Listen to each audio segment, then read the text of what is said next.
ஷஷ்டி விரதம் முடிக்கும் போது முதல்ல சாப்பிடக்கூடிய உணவு இதுதான். இது எப்படி செய்யறதுன்னு காட்டுறேன்.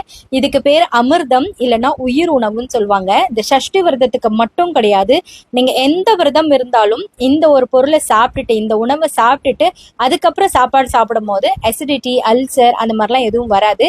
நம்ம மனசு, புத்தி, ஆன்மாவும் ஒரே நிலையில இருக்கும். நம்ம சாப்பிட்ற ஃபுட்டை பொறுத்து தான் நம்மளுடைய மனசுன்னு சொல்லுவாங்க இல்லையா, அந்த மாதிரி தான்.